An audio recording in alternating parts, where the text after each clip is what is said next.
Munch Movies. I'm Scott. I'm Sam. And today we're munching up Game of Thrones, Season 7, Episode 6. I have no words. Let's start off with something a little easier to take care of. Sansa and Arya. Okay.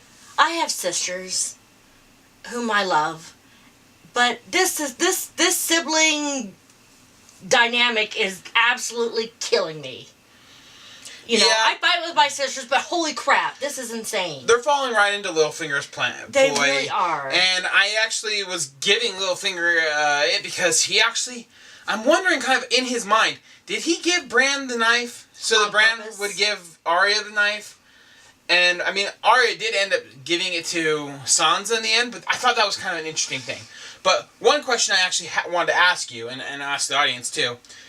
Sansa and Arya ask about if they switched lives, who could handle each other's lives. And we know they both have had very difficult journeys. And I think it's because they don't understand each other anymore, so it's like, you don't know what I've been through. Well, you don't know what I've been through. And you're right, it is a good question. Would they be able to live each other's lives up to this point, you know, in each other's shoes?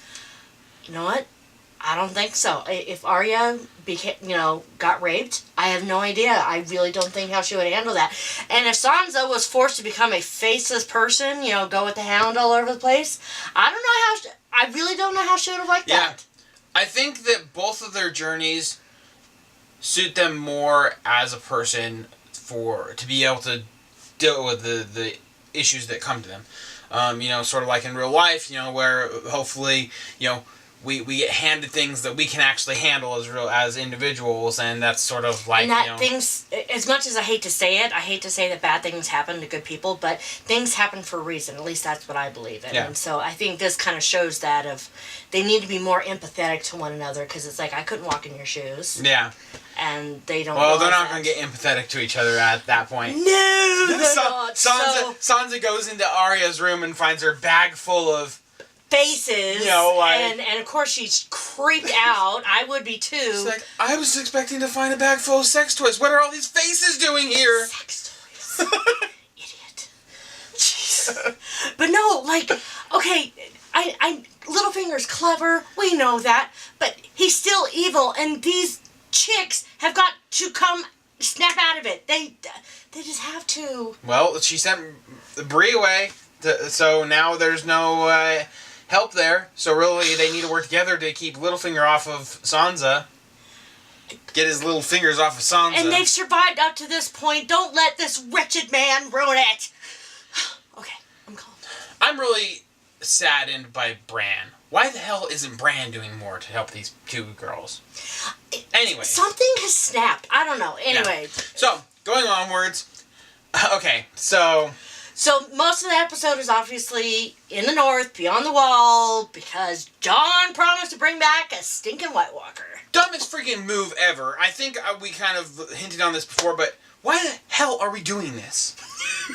This is not a good idea. I mean, I get it. They need to find a White Walker to show, everyone that this is going to happen. But, anyways, they all get across the wall, and there's this brief moment of levity where they all kind of see, hey, we're just normal people. We may have been enemies at one point, but you know what? We're allies now, so let the past be bygones. Yeah, it's like, how do you deal with the cold? It's like, well, you walk, it's one good thing, you run, and fight is the second thing, and then having sex is the best thing ever. Like there's a sort of camaraderie between all of the guys, and learning that even though they're very different, from very different backgrounds, at one point Jon's father, Ned, wanted to kill Ser Jorah, and he's like, well, I couldn't have blamed him. I didn't lose respect for him, but I'm glad he didn't kill me.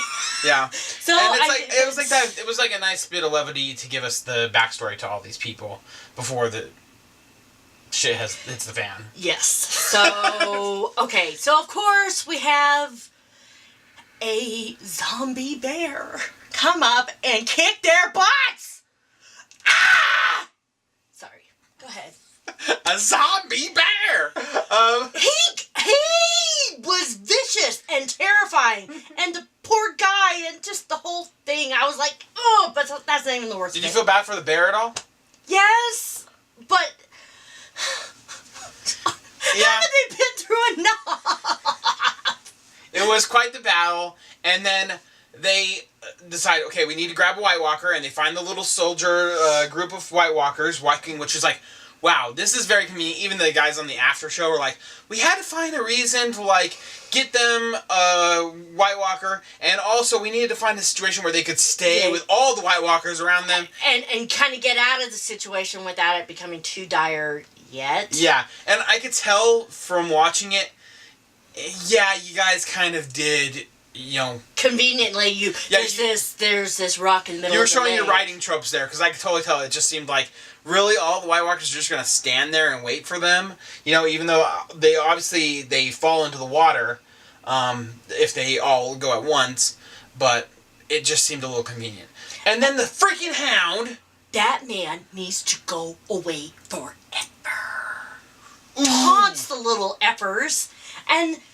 teaches them how to get across. He pretty much teaches them, oh, the water is now frozen over because I'm being a little wanker, and now they can come after him. Good job. Good job. Your fault. Pretty much. No, it really is. Oh my gosh. Anyway, and luckily, Gendry runs back. Raven, Danny comes with their dragons to be, awesome, and...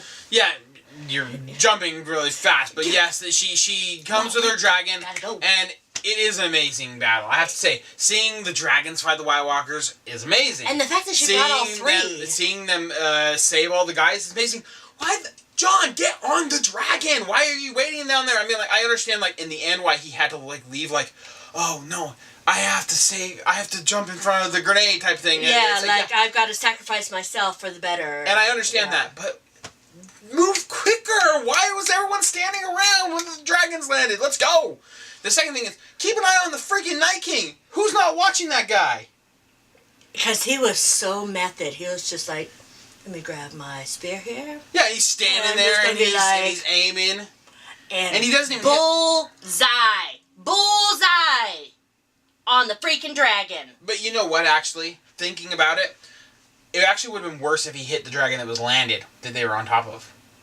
Because then they would have had to land another dragon and get on top of it, and hopefully before he got out of there, he may have been able to actually kill all three dragons if he had gotten the one that was on the ground. That's beside the point. He should never have killed a dragon in the first place. I know. That's why this is so upsetting. He should never have done it.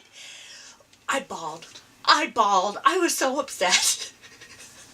Sorry. This is probably the most upset Sam has been since the wolves. The wolves and Hodor. Yeah.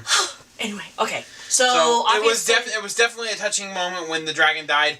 It was like, oh my god, White Walkers can actually just throw a sphere and kill a dragon. Like, they are truly inhuman to have that kind of power to... Yeah. Anyway. So, very heart-wrenching. And poor Danny, I don't think the shot kind of hit her right away. He must have come later. But anyway. Okay, so after everything's said and done... They pull the dragon out of the water. And turn it into a White Walker. I have to say, I know that we're kind of like hitting all around here, but I have to say, Sam showed me a picture before season 7 started. Thank you, Deborah. On Facebook. Thanks, Deborah. Of the Night King. It's like a teaser poster. On top of a dragon. That's firing blue. Like ice fire or something like that. Yeah, ice fire, yeah. And it's standing on top of the wall, what we assume to be the wall. I thought it was stupid. I thought it was like, that's Photoshop. That's some just hack doing something. Mic drop. I can't believe it. It's real.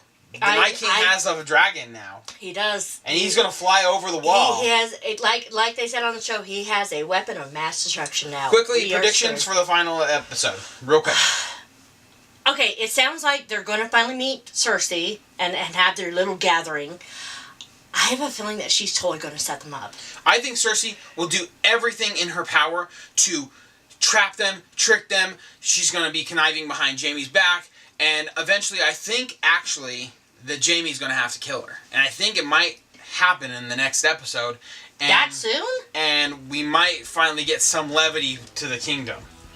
To fight the White Walkers, because the whole next season needs to be White Walkers, because there's going to be a short season also. That is an old claim to say that Cersei may die in this next episode, just saying. Anywho, that's my thoughts. Just a little quickie. Anyways, thanks for watching. Enjoy. Comment and like and subscribe and tell us what we're doing if you like what we do. Thanks. Bye!